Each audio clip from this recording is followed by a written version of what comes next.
do Senhor. Somos gratos a Deus por mais uma manhã que o Senhor nos concede. E nessa feita, vamos estar aprendendo sobre a lição 7. Nós estamos falando sobre o apóstolo Paulo, o plantador de igreja. Aleluia.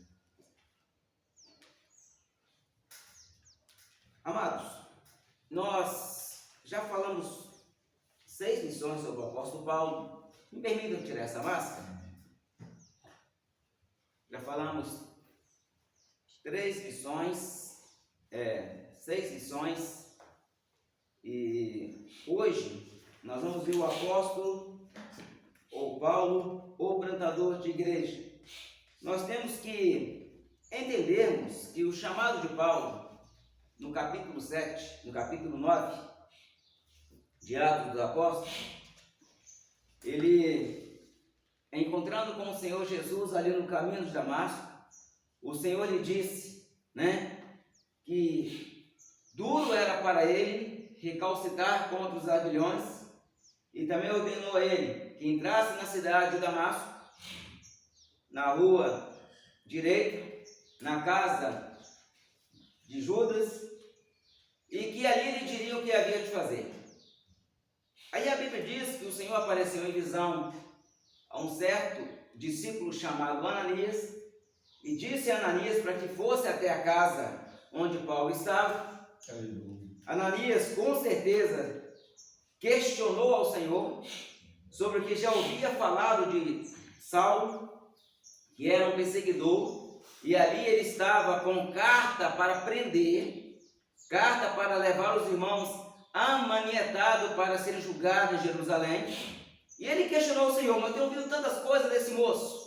Mas aí o Senhor falou com ele assim: vai, porque este é para mim um vaso escolhido.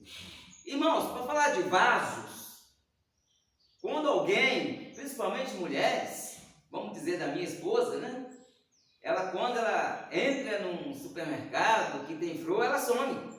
Ela diz: eu vou caçar minha esposa, sumiu ela.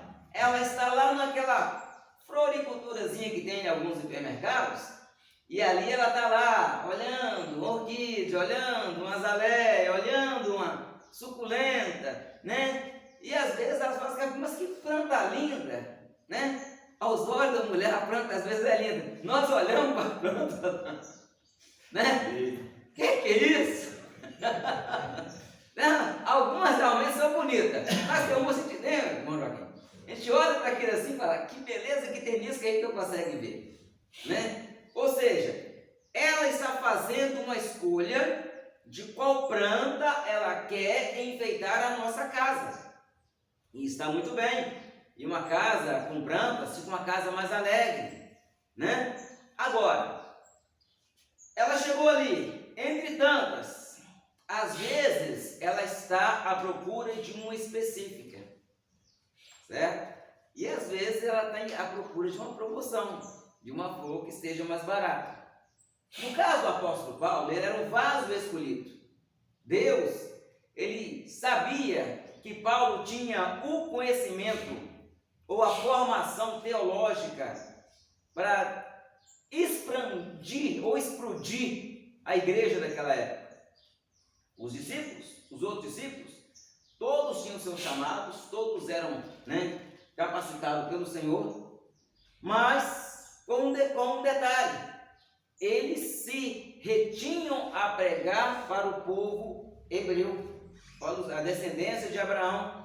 Eles pregavam na sinagoga, eles pregavam no templo, como a lição vai dizer que eles pregavam na porta do templo, que eles não podiam pregar dentro do templo, então eles iam para o pátio do templo para pregar a palavra de Deus, por não ter, vamos dizer assim, condições de terem construído uma igreja, mas pregavam de casa em casa, e o reino de Deus estava sendo expandido. Tanto que na Palestina, dentro de 40 anos de pregação do Evangelho, só na Palestina tinha mais de 500 mil de pessoas convertidas. Mais de 500 mil.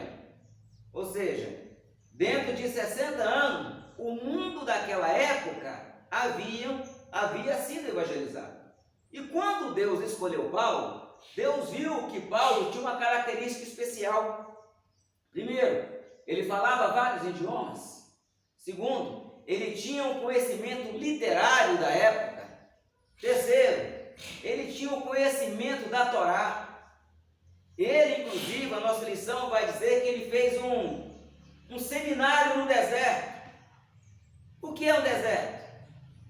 Hoje em dia, muitas pessoas falam, dizem que deserto é lugar de sofrimento.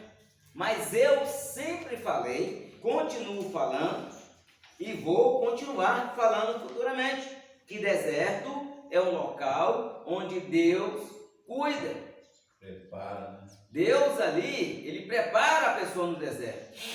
Moisés, o seu preparo foi no deserto.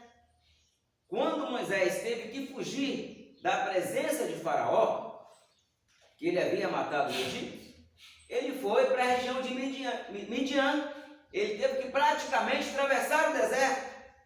E nesse inteirinho, nesse período, Deus começou a trabalhar na vida de Moisés. E esse preparo de Moisés demorou 40 anos, não foi 40 dias. Moisés ele teve 40 anos da sua vida vivendo no palácio. 40 anos ele esteve na região do deserto, apacentando as ovelhas de Jetro, seu sogro, e mais 40 anos guiando o povo de Israel pelo deserto. Mas o homem viveu 120 anos. A vida dele, segundo os historiadores, foram 40, 40 e 40. Agora, se ele não tivesse passado pelo preparo no deserto, de apacentar a ovelha, desenvolver a paciência, será que ele teria sido bem sucedido como foi na liderança do povo de Israel?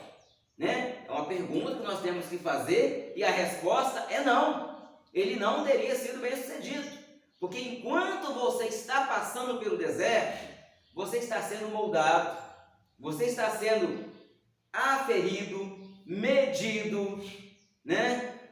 Prensado, para que você seja verdadeiramente aprovado. Nós encontramos na palavra de Deus, no capítulo 9 de Atos, que após a convenção de Paulo, Ananias, tendo conversado com ele, impôs sobre ele a mão, e Paulo, a partir daquele momento, foi cheio do Espírito Santo. Entenda-se que lá na igreja de Antioquia, novamente, o apóstolo Paulo, ele recebe imposição de mãos. Quando o apóstolo Paulo recebeu a imposição de mãos lá em Damasco, ele no dia seguinte ele já estava pregando a palavra de Deus. Ele estava mostrando que Jesus era o Cristo. Mas no versículo 20 ao versículo 22 de Atos 9, há um espaço de tempo que ele vai explicar depois lá em Atos, que ele foi para a Arábia, ficou um período de 3 anos no deserto, se preparando, ou seja, ali ele começou a estudar e analisar, fazendo uma analogia, ou seja, uma exegese de todo o Antigo Testamento, se preparando para a obra que Deus o havia chamado. Paulo, após esses 3 anos, ele ficou ali, você pode encontrar isso lá em Gálatas, capítulo 1, versículo 17 e 18. Lê para nós, por favor. Gálatas, capítulo 1, versículo 17 e 18. Lê para nós, irmão Joaquim. 17 e 18. Nem tornei a Jerusalém a ter com a igreja, a ter com os que já antes, de mim eram apóstolos, mas parti para a Arábia e voltei outra vez a Damasco. Depois passado 3 anos, fui a Jerusalém para ver a Pedro e fiquei com ele 15 dias. Amém? O apóstolo Paulo, vamos entender isso aqui, ele se converteu. Se nós lemos lá em Atos, capítulo 9, no versículo 20, nós vamos entender que logo na sinagoga ele pregava a Jesus que este era o Filho de Deus. Isso foi instantaneamente após a sua conversão. No versículo 22, no mesmo capítulo, Saulo, porém, se esforçava muito e mais confundia os judeus que habitavam em Damasco, provando que aquele era o Cristo. Ora, os irmãos podem ver que demonstrar que Jesus era o Cristo, eu falar que Jesus era o Cristo. Agora, provar, existe um preparo melhor. Paulo, no momento da sua conversão, ele já começou a falar: Jesus é o Filho de Deus, Ele é o Messias, Ele apareceu para mim no caminho de Damasco, Ele me disse, Ele é o caminho, que eu estava perseguindo era Ele. Só que nesse período, Paulo vai embora para Damasco. No versículo 22, ele já para Damasco, Paulo vai embora para a Arábia, vai se fazer um preparo, vai fazer uma exegese, vai examinar as escrituras, vai ter revelações do Senhor, que ele teve muitas revelações do Senhor nesse período. Ele se preparou, ele aprendeu, ele entendeu que as escrituras, desde Gênesis até o livro de Malaquias, todas as referências ao Messias era para Jesus. E ele então retornou para Damasco. Quando ele retornou para Damasco, ali ele já estava provando que Jesus era o Cristo dentro das Escrituras. Ficou ali um período, e nesse período os judeus tentaram matá-lo. Os irmãos entendam que nesse período os judeus então fizeram uma panelinha para matar Paulo em Damasco. Todos nós conhecemos a história, que os discípulos o desceram pela muralha dentro de um cesto. Isso já tinha passado aproximadamente 3 anos e meio da sua conversão. Aproximadamente 3 anos e meio. Então ele sobe para Jerusalém. Só que quando ele chega em Jerusalém, ele não foi recebido pela igreja. Por quê? Ele não foi recebido pela igreja porque a fama que ele tinha lá era complicada. Ele era perseguidor, ele era um serial killer, ele era um assassino de irmãos, ele era um espancador de irmãos. O apóstolo Paulo era um homem que tinha, vamos dizer assim, sangue no olho. Como diz hoje na linguagem popular, tinha bala na agulha, ele tinha disposição. Se a pessoa fosse cristã, ele pegava, ele batia, ele não respeitava, nós já falamos isso aqui, ele não respeitava mulheres, ele não respeitava criança e ele não respeitava idosos. Na casa que alguém fosse cristão, ele chegava arrebentando. E na palavra de Deus nós vamos ver, nós já mostramos na lição segunda ou terceira lição, nós mostramos, segunda lição, que ele não só batia, ele prendia. Ele não só prendia, ele matava. Ele não só matava, como ele dava o voto contra eles quando matava. Um exemplo disso, a morte de Estevão, né? Quando se deixavam as vestes aos pés de alguém naquela época, aquela pessoa estava dizendo para os executores: eu assumo total responsabilidade sobre essa morte. As pessoas executavam, mas sob responsabilidade de alguém. Quando ele chegou em Jerusalém, os irmãos cortam na cara dele. Esse cara está querendo saber onde estão os apóstolos para matar os apóstolos. Mas aí um certo discípulo o recebeu bem, levou ele até Pedro, ele conversou com Pedro e ele queria ficar em Jerusalém. Importante, irmãos, que às vezes nós estamos pastoreando a igreja, nós agradamos a metade, desagradamos a metade, mas nem Deus queria Paulo em Jerusalém naquele momento. Nem Deus queria ele. Ele estava em Jerusalém, o intuito dele em si era ser o grande líder da igreja em Jerusalém. Por quê? Todos os outros discípulos eram da Galileia. E a Galileia não era bem vista entre a sociedade de Jerusalém. A Galileia é como se fosse aí, viviam à margem da sociedade, onde ali não tinha doutores, onde ali No máximo que tinha era pescadores e cobradores de impostos. Era ralé, vamos dizer assim. E Paulo não, Paulo era um erudito. Ele mesmo dando seu testemunho, ele fala que ele havia sido formado aos pés de Gamaliel, né? Ele era neto de um famoso rabino chamado Rei Léo. Ele era neto de Rei Léo. E tinha, como dizendo, socialmente falando, ele tinha condições de ser um líder que seria respeitado por toda a comunidade judaica.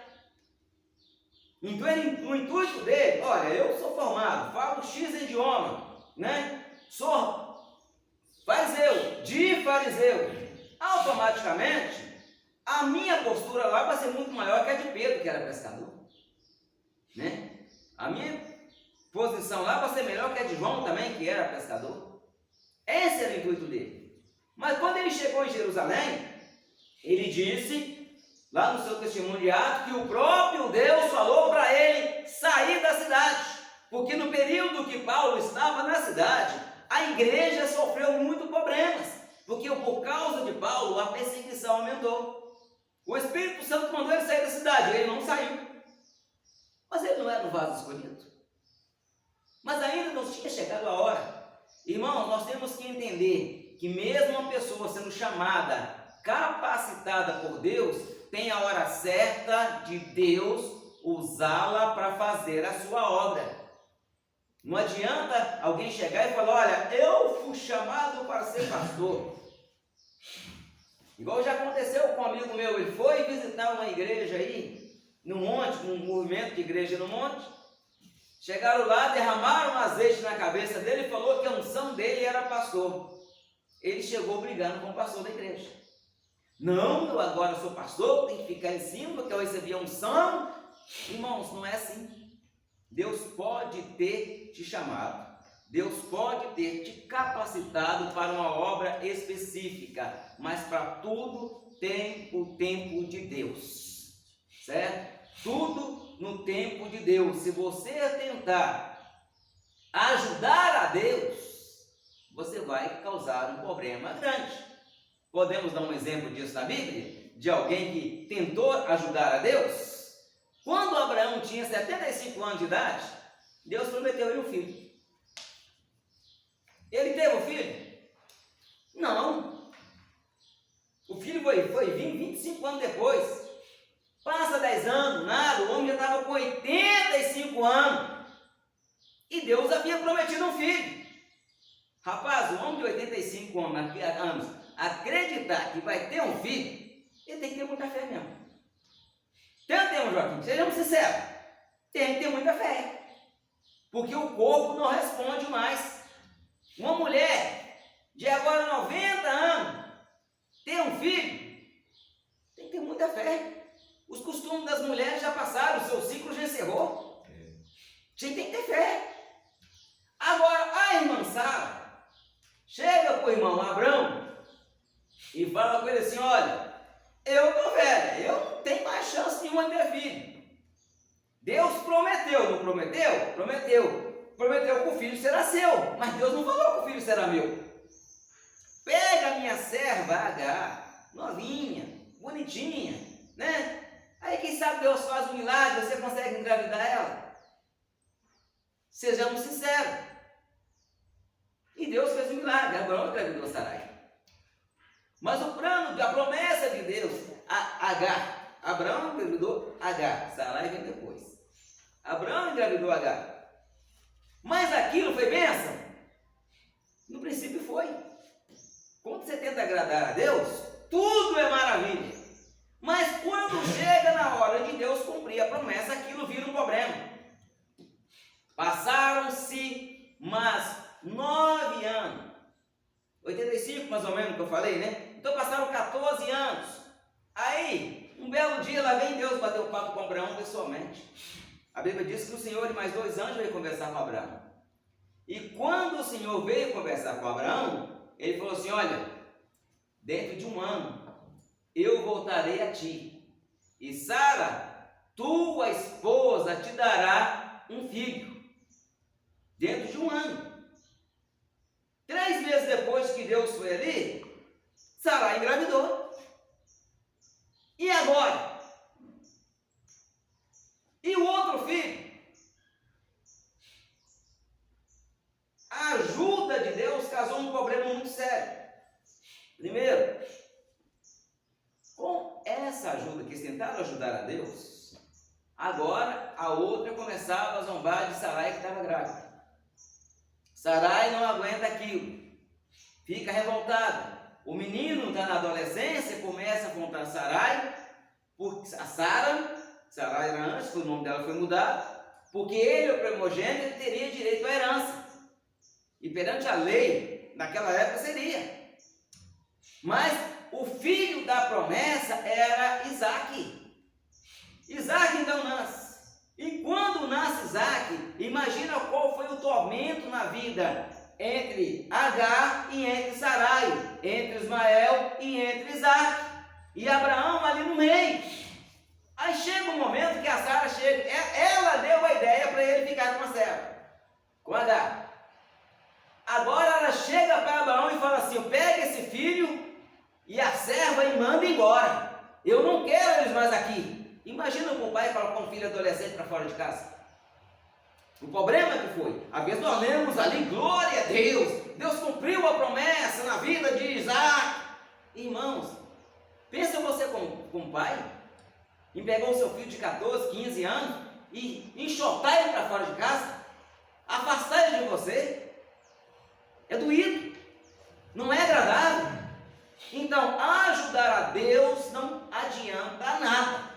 O apóstolo Paulo, ele insistiu em ficar ali. Os discípulos pegaram ele e levaram ele até Cesareia. De Cesareia, ele desceu para Tarso, para a sua cidade natal. E na sua cidade natal, ele ficou esquecido por 10 anos. 10 anos ninguém via falar em Paulo. Aquele homem que considerava um grande líder, que pensava que ia assumir a liderança da igreja, ficou esquecido por 10 anos, lá na sua terra natal, lá nas suas origens. Ele pregava a palavra de Deus lá? Pregava com certeza. Ele ganhava alma lá? Ganhava com certeza. Mas aconteceu um movimento lá em Antioquia. Aí chegaram para os apóstolos e falaram: ó, tem um negócio lá, a igreja lá está meia, o negócio é diferente, porque os apóstolos eram todo mundo sem liturgia, né? Não me toque, é assim, é assim, é assim. E a igreja lá é uma igreja mais alegre. A igreja, vamos dizer assim, nós somos mais light, né? Não, nós somos assim mais firme, né? Mas chega os jovens de hoje, começa a fazer a coreografia dentro da igreja e vai. Quando começou as coreografias na igreja, tinha irmão que levantava da igreja e ia embora, certo? Eu estou falando isso que eu já vi, já pastorei a igreja, que irmãos levantavam da igreja e ia embora. E eu mesmo não gostava muito do negócio, no princípio não.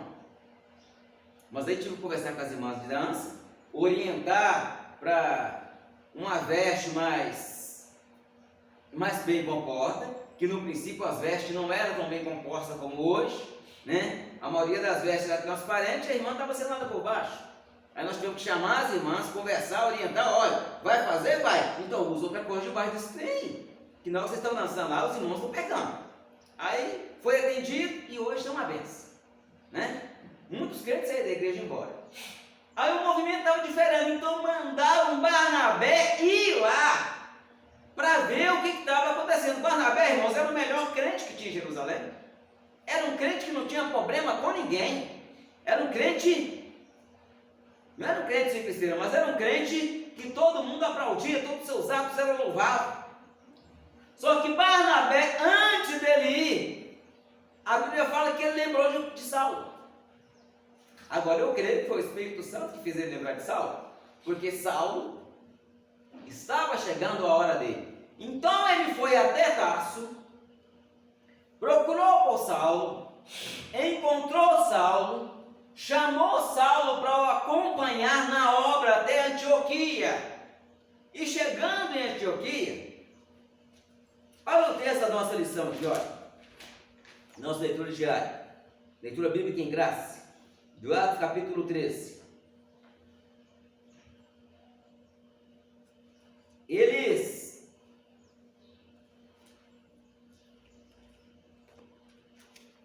O versículo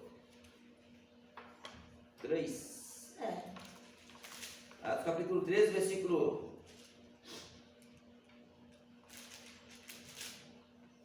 Atos capítulo 13. Saulo e Barnabé pregam em Filipos.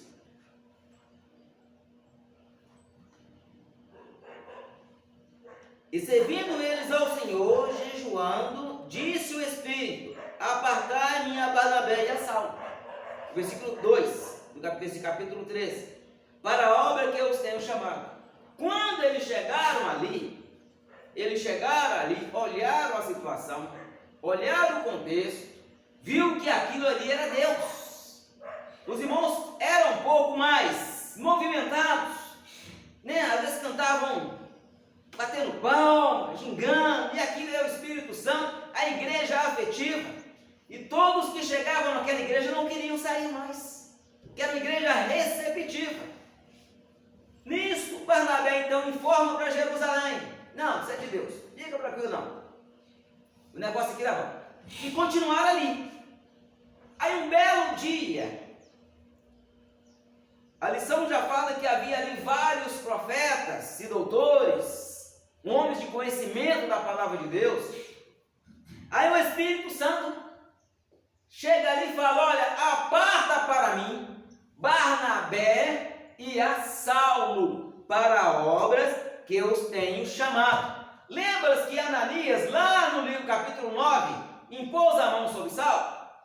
Ali ele impôs a mão sobre Saulo para curá-lo, que Paulo teve que cair as escamas dos olhos. Ele foi curado e também ele foi cheio do Espírito Santo. Agora, na Antioquia, então, jejuando e orando, impondo sobre eles a mão, ali estava a ordenação ministerial para a obra que Deus os tinha chamado. E o apóstolo Paulo, nós conhecemos ele como o grande apóstolo, não é isso? O maior dos apóstolos, que nós falamos hoje. Irmãos, isso em si não é uma verdade absoluta, não é. Todos os apóstolos tiveram trabalhos excelentes. Mas por que o Atos dos Apóstolos foi registrado apenas falando sobre Paulo? Paulo sim, foi um excelente, o grande. Agora, vai falar que ele é o grande apóstolo dos gentios? Não há dúvida, Paulo é o maior, o grande apóstolo dos gentios. Mas os outros apóstolos, tanto quanto os outros, foram tão eficientes quanto o apóstolo Paulo, tão eficiente para a propagação do reino de Deus. Só que alguns dos apóstolos não tiveram nenhum livro escrito, ou tiveram e os livros se perderam na história. E inclusive o livro de Atos dos Apóstolos foi escrito com a incumbência de chegar na mão de Teófilo, o eminente Teófilo. Que Teófilo, quem era Teófilo? Teófilo, nada mais, nada menos, era o advogado de Paulo em Roma. O evangelista Lucas, ele escreveu os dois tratados para que o advogado, sempre um advogado, quando ele vai defender alguém, ele procura saber a vida pregressa, regressa da pessoa. Ele vai saber onde a pessoa morou, quem eram os amigos, vai procurar testemunha, vai procurar prova, para ele se inteirar, né? E agir em defesa da pessoa. Esse é o papel de um advogado. Então ele leu os livros do Evangelho, e em sequência ele escreveu o livro de Atos para Teófilo também, para Teófilo se inteirar do que aconteceu no começo e do que Paulo fez no trajeto da sua história.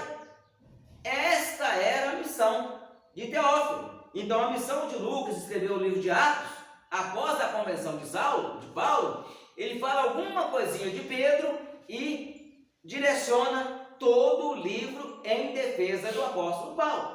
Então os irmãos têm que entender que o livro de Atos, para de falar dos outros apóstolos, não é porque eles pararam de trabalhar, não. Tanto que no próprio capítulo 16, o apóstolo Paulo ele começa a falar que eles foram a uma certa distância, mas há um espaço aqui do versículo 5 ao versículo 9, do capítulo 16 de Atos.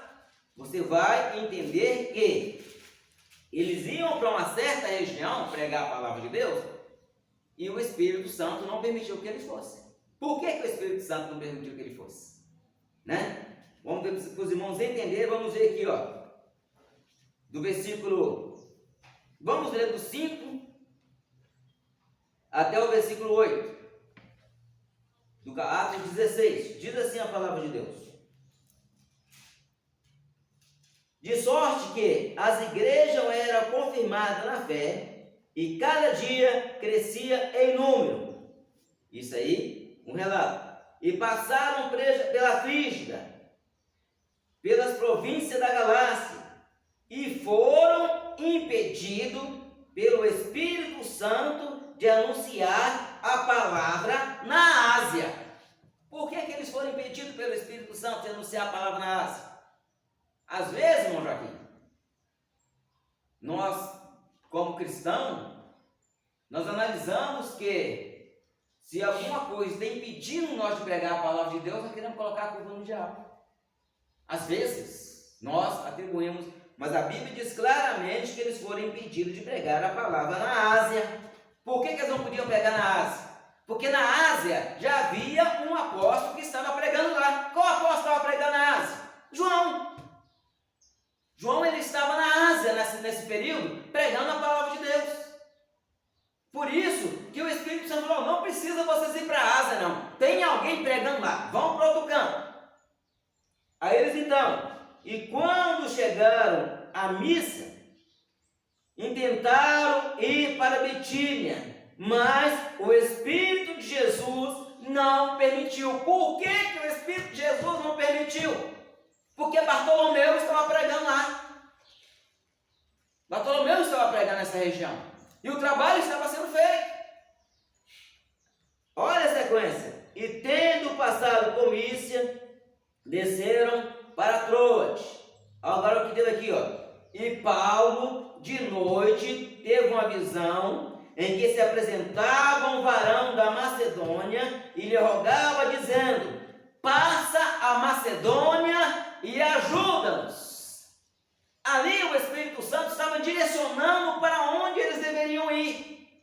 Ali, quando eles passaram para a Macedônia, o Evangelho veio para a Europa. Quando o Evangelho chegou para a Europa, o Evangelho depois veio para o continente americano. Depois do continente americano, o Evangelho veio para o Brasil e nós também fomos alcançados.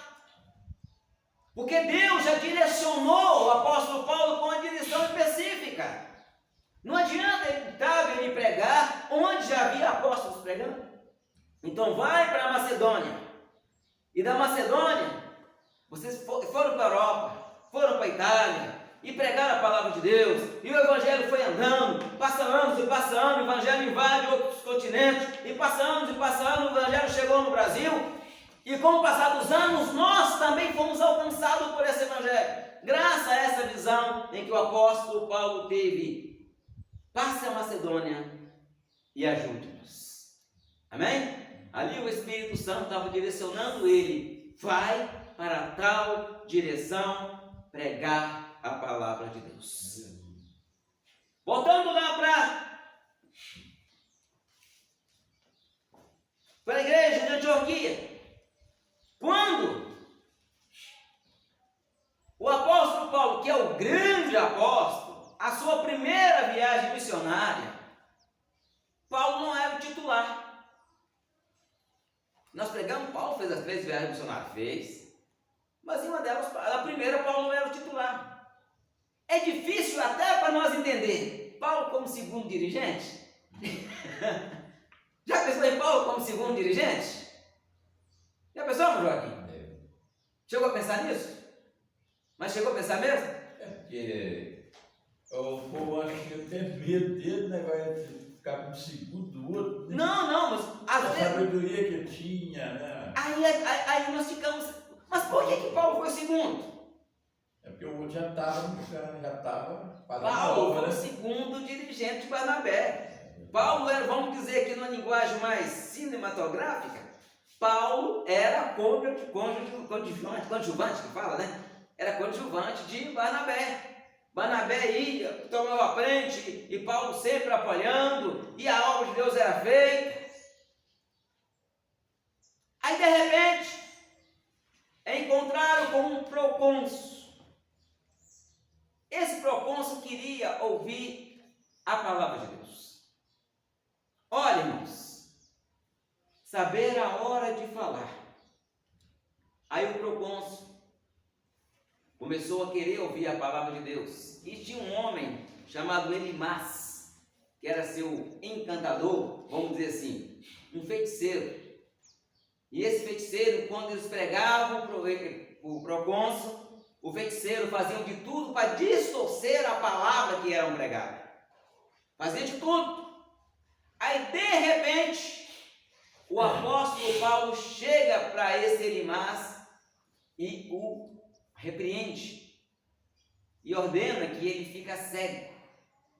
Vai ficar cego, porque tu está desvirtuando a palavra de Deus, está impedindo que o evangelho seja pregado. Você vai ficar cego por algum instante. E de repente o procônsul viu que aquele homem ficou cego, ele pôde ouvir a palavra de Deus, ele pôde entender, e ali então o apóstolo Paulo deixa de ser o coadjuvante e começa a fazer a obra.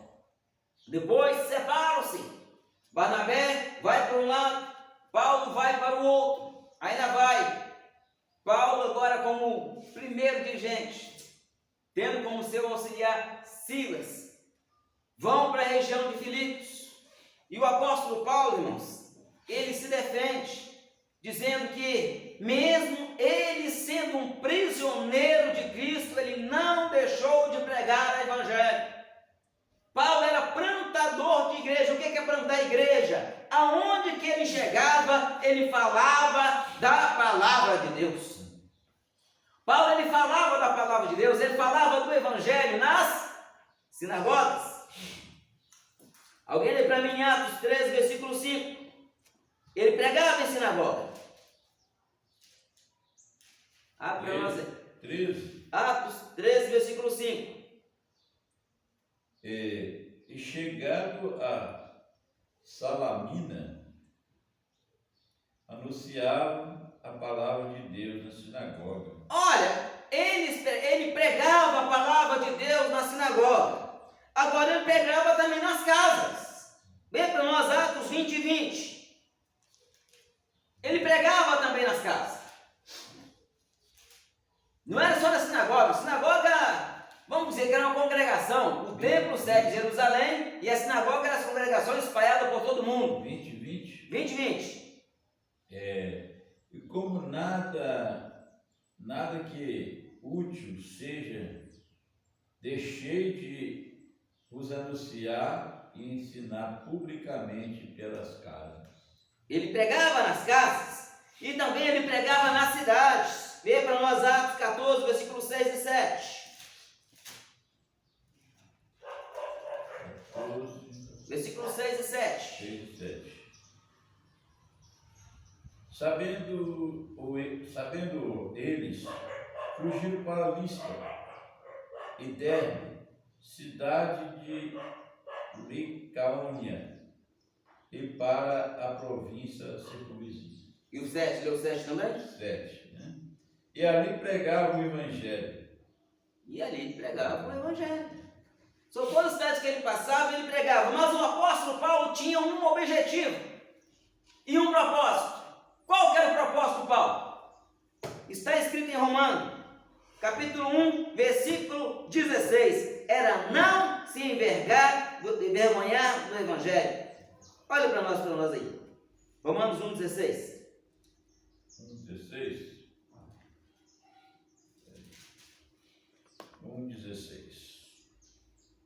porque não me envergonho do Evangelho de Cristo, pois é o poder de Deus para a salvação de todo aquele que crê, primeiro do judeu e também do grego. Olha, não me envergonhar do Evangelho. Talvez alguém pense, olha, pela posição que o camarada ocupava, agora está pregando. Não devemos envergonhar do Evangelho. Estamos entre familiares? Sou cristão, servo do Senhor. Estamos entre amigos? Sou cristão, servo do Senhor. Estamos no trabalho? Sou cristão, servo do Senhor. Estamos no bairro onde moramos? Sou cristão, sou servo do Senhor. Na escola? Sou cristão, sou servo do Senhor. É não se envergonhar do Evangelho, porque é poder de Deus. O apóstolo Paulo, irmãos, um dos seus propósitos era pregar o Evangelho. O segundo propósito era visitar os novos crentes. Não precisa ler, que nós não vamos ter tempo. Em Atos capítulo 16, versículo 4 e 5, ele passava pregando o Evangelho. Depois de um tempo, ele voltava confirmando as igrejas. O outro propósito, ele estabelecia obreiros ou ministros. A missão dele era pregar. Mas em cada lugar que ele passava, ele deixava um dos seus cooperadores. Essa eu quero que leia, Tito capítulo 1, versículo 5. Lá em Tito capítulo 1, que ele deixou Tito na cidade de Creta. Quando ele passou para Creta, ele deixou um obreiro lá para dar prosseguimento. Lê para nós. 1:5. Sim, por favor. Por esta causa te deixei em Creta, para que pusesse em boa ordem as coisas que ainda restam, e de cidade em cidade estabelecesse presbítero, como já te mandei.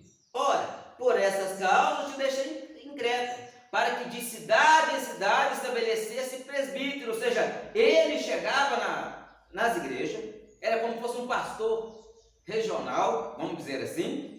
O Tito, ele chegava na igreja, não tem um presbítero, ele preparava alguém, consagrava alguém e deixava ali como presbítero, como responsável pela igreja. Paulo pregava e Tito ia atrás, já confirmando os irmãos, levantando o obreiro e a obra de Deus sendo expandida.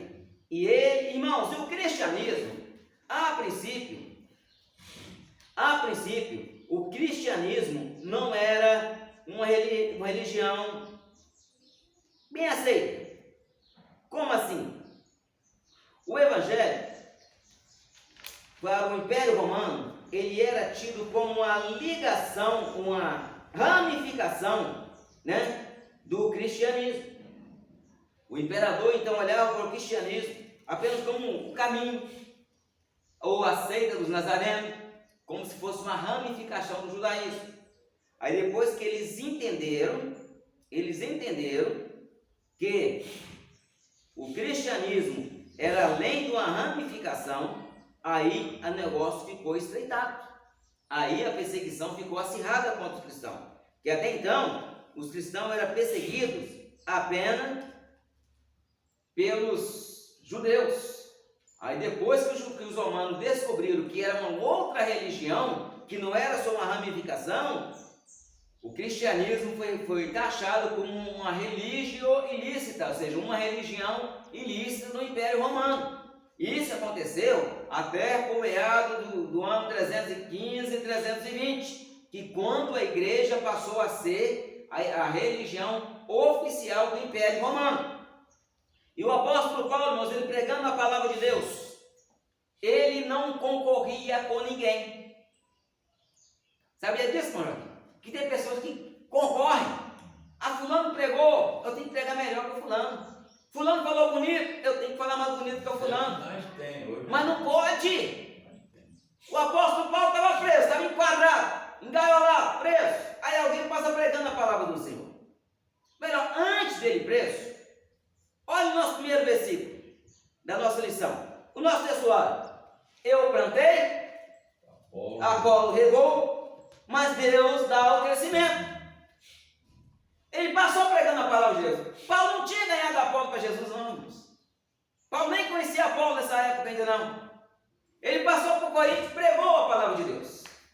Aí aparece um camarada que vem lá de Alexandria, cheio da graça de Deus, cheio de conhecimento. Cuida, né? Que rega o que cuida. Como é que é? Que rega quem cuida. Que cuida, né? É o que cuida. Aí o apóstolo Paulo passou pregando e fundou a igreja em Corinto. Aí de repente aparece um rapaz lá, e pregando, e pregando, e pregando, e pregando, e pregando. E Paulo era mais ou menos tipo Valboni. Tipo eu. Careca, é careca ele era. Não estou falando de careca, não. Paulo podia ser careca, mas eu sou charmoso. O que eu estou querendo dizer, irmãos, é que Paulo ele pregava mais ensinando. Aí o Apolo é daqueles crentes que quando vai pregar, dá até cambalhota no altar. Pula e sacode, pula e sacode. A pregação de Paulo era tão boa, irmãos, que tem um dia que o camarada está dormindo lá no segundo andar, sentado na janela. O apóstolo Paulo está pregando, o camarada caiu, morreu. Aí Paulo vai lá e põe a mão e ele volta a vida. Certo? Tem pregação que às vezes, irmãos, o pregador é tão detalhista que às vezes nós... Eu já gosto da pregação ensinando. Mas tem pessoas, igual o caso do Apolo, o Apolo é daquele tempo, aquele crente que pregava e corria para lá e corria para cá e falava e pregava e gritava e saltava. Aí alguém começa a dizer, ô Paulo, mas tem um camarada aqui, irmão, ele é diferente de você. Não tá, ele é muito bagunceiro, ele grita demais. Aí o apóstolo fala assim, olha, eu plantei. O Apolo é igual, a gente vai plantar a roça aí, né? Alguém vai lá, covando, vê se vai lá, capina no terreno, vem, faz as covas, planta e vai embora. Certo? Aí vem outra pessoa com o regador atrás de você. E cada cova que você plantou, ele chega com o regador jogando um pouquinho de água. A água é a palavra, irmãos. Quando a Bíblia refere-se à água, está referindo à palavra de Deus. Aí de repente, brotou. E alguém fala, peraí, esse negócio está errado. É Paulo ou é Apolo? Ó Paulo, nem é Paulo nem é Apolo. Eu plantei, Apolo regou, mas é Deus quem deu o crescimento. Tenhamos que entender que o crescimento na obra de Deus quem dá é o Senhor. Amém? E o apóstolo Paulo também não tinha concorrência. Lá em Filipenses, capítulo 1, lê para nós. Versículo 17 e 18. Filipenses, Capítulo 1, versículo 17 e 18. 17, 18. Por favor. Mas outro, na verdade, anuncia... Não, começa no 16. 16? É. Uns por amor. Não, o 15. Verdade é que também alguns pregam a Cristo por inveja. Olha aí, irmãos. Vamos detalhar isso aí. Verdade é que alguns pregam a Cristo por inveja. É o que eu acabei de falar. Eu vi o camarada pregar bem, eu tenho que pregar melhor que o camarada. Certo? É alguns pregando o evangelho por inveja. Segundo, porfia, irmãos. Porfia é discussão, é desafio, é competição.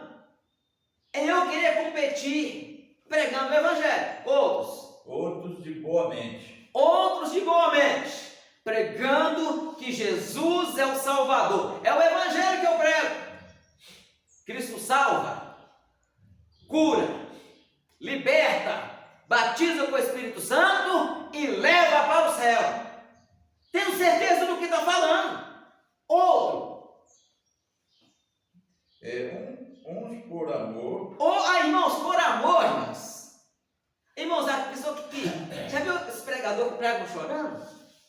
Eles pregam por amor, porque ele consegue sentir na pele a dor que uma alma sem Cristo está sentindo. É pregar por amor. Um por amor, sabendo que fui posto para a defesa do Evangelho. Tá, prossiga agora. Mas outros, na verdade, anunciam a Cristo por contenção. Contenção, irmãos, ou seja, com interesse próprio. É o que alguém de vez em quando pergunta, Ô pastor, mas o pastor da igreja tal lá estipula até o valor da oferta. Fala, irmãos, eu não sou da igreja tal, eu sou da igreja de Cristo, eu prego por amor. Prossiga. Não puramente julgando acrescentar aflição às minhas prisões. Prossiga.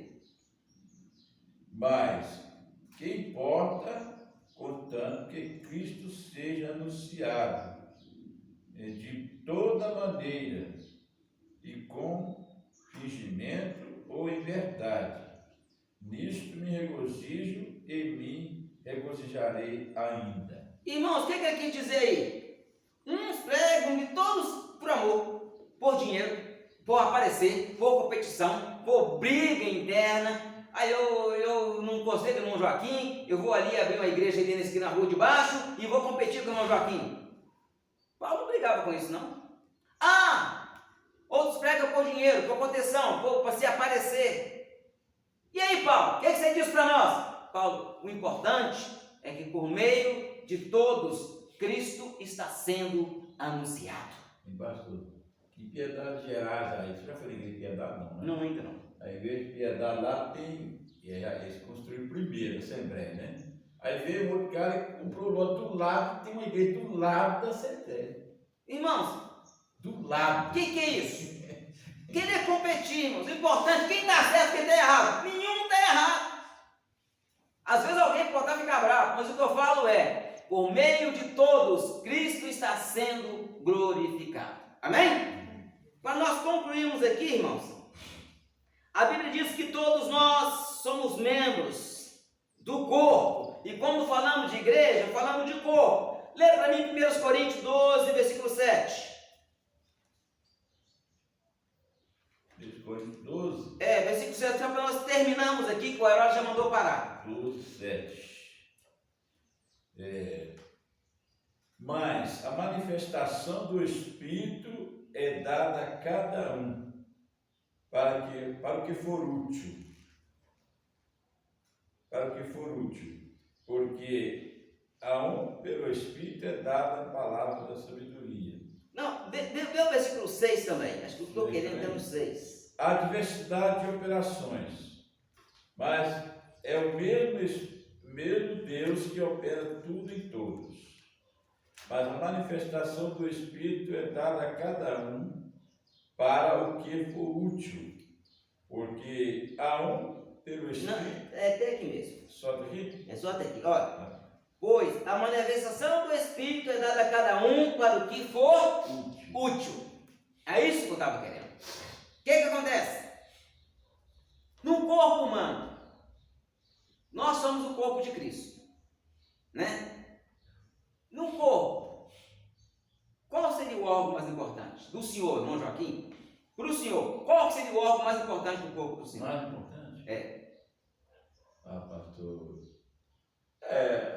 Se eu falar o coração, eu vou falar as vistas, é importante. As vistas? Fala um órgão. A vista, acho que é tudo. Né? A vista é tudo? A visão é tudo. A visão é tudo. Clarice, qual membro do corpo? Qual parte do seu corpo você acha que é melhor? Qualquer uma. Coração? Samanta, qual?